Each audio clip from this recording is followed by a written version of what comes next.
नाशिक शहर हादरलंय। सातपूर पोलिसांच्या हद्दीत गायींच्या तस्करीचा मोठा पर्दाफाश। तब्बल 22 गायी कत्तलीसाठी नेत असताना बजरंग दलाच्या कार्यकर्त्यांनी गाडी पकडत जनावरांना सुटका करून पोलिसांच्या ताब्यात दिलंय। सकाळच्या सुमारास त्र्यंबक रोडवर संशयास्पद आयशर ट्रक फिरताना बजरंग दलाच्या कार्यकर्त्यांना दिसला। तपास केला असता आत गुदमरलेल्या अवस्थेत 22 गायी आढळल्या। या गायी ओझरकडे कत्तलीसाठी नेल्या जात असल्याची माहिती मिळाली आहे। आम्हाला गुप्त माहिती मिळाली होती की आम्ही पाळत ठेवून ट्रक पकडला। जनावरांच्या जीवाशी खेळणाऱ्या आम्ही सोडणार नाही ही सातपूर पोलीस ठाण्यात नोंदवलेली असून गायींची सुटका केली आहे। पोलिसांकडून पुढील तपास सुरू आहे। निर्भीड रणरागिणी न्यूजसाठी अश्विनी रायते, मालेगाव। 2 मिनिटं। माझं नाव सागर वैष्णव, गोरक्षक म्हणून आमचं कार्य चालू राहतं। आणि प्राणी फाउंडेशन नाशिक, जळगाव, धुळे आणि विश्व हिंदू परिषद बजरंग दल याच्या मार्फत आम्ही संघटनेचं काम करत राहतो।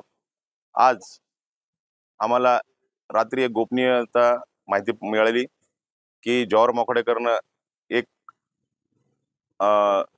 अशोक लेलँडची गाडी ही येणार आहे आणि त्याच्यात जवळजवळ 20 ते 25 गाया, गोवंश, आपली गोमाता ती आहे आणि ती कत्तल करण्यासाठी मालेगावला जात आहे अशी गोपनीयता आम्हाला मिळाली। रात्रीच आम्ही आमची संघटन तयार केली। रात्री आम्ही संघटन तयार करून त्र्यंबक रोडच्या दिशेने गेलो। आम्हाला खबर लागली ही गाडी त्र्यंबक बायपासहून सोनाली गार्डन ते नाशिक सारडा सर्कलहून मालेगावला जाणार होती। मग ही गाडी आम्ही सोनाली गार्डन हॉटेल एक त्र्यंबक रोडला तिथे ही गाडी आम्ही ओव्हरटेक करून थांबवली। ड्रायव्हरने थांबवली। ड्रायव्हरला थांबवल्यानंतर ड्रायव्हर स्वतः गाडी सोडून पळून गेला। त्याच्यानंतर आम्ही 112ला कॉल केला। 112ला कॉल करून पोलीस स्वतः आले त्या घटनास्थळी। त्यांनी शहानिशा केली। नंतर आम्हाला कल्पना दिली की ही गाडी आणि गोमाता आपल्याला पोलीस स्टेशनला घेऊन जायचंय। ती गाडी आणि अशोक लेलँडची गाडी आम्ही तात्काळ सातपूर स्टेशनला आणलेली। माझं एकच म्हणणं आहे की ही जी गोवंश हत्या जी आता ही चालू आहे ही फक्त गणपती किंवा सण सुद मला हिंदू धर्माच्या नावाने ह्या जास्त रीतीने ह्या गोष्टी चालत राहतात। त्याच्यानंतरून शासनाला मला एकच विनंती आहे की जे आम्ही रात्रंदिवस झटत आपल्या गोमातेची आम्ही बचाव करतो आणि त्या गाडीमध्ये यांना आणल्या जातात आणि ह्याच गाडीमध्ये कत्तलखान्यात नेण्यात येतात।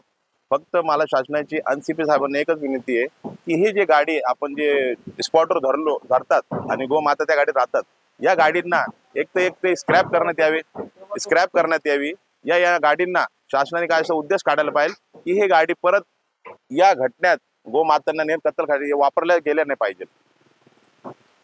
आपण जर बघितलं गुजरात मार्गे विक्रमगड या परिसरातून गाया सर्रासपणे आणल्या जातात आणि शक्यतो जास्त करून गाडीवरती जर आपण बघितलं गाडीवरती एक तर ती हिंदूची गाडी दिसती आणि त्याच्यामध्ये याला सपोर्ट करणारे देखील वाहतूक करणारे देखील हिंदू जर राहतात।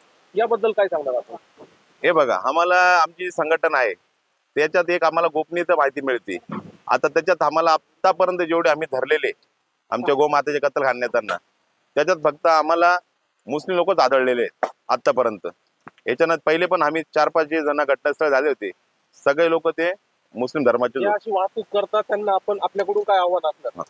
आता मी त्यांना एकच कल्पना देतो, ह्याच्यानंतरून या वाहतुकामध्ये आम्हाला जे कोणी आढळलंच आमचा हिंदू पण असो ना पहिले त्याचे आम्ही हात काय त्याला गोमाता ही काय राहती हे त्याला आम्ही त्या ठिकाणी सांगू, पण आम्ही कायद्याचे उल्लंघन करणार नाही। कायद्यात राहून आम्ही हे सगळं काम करणार आहे।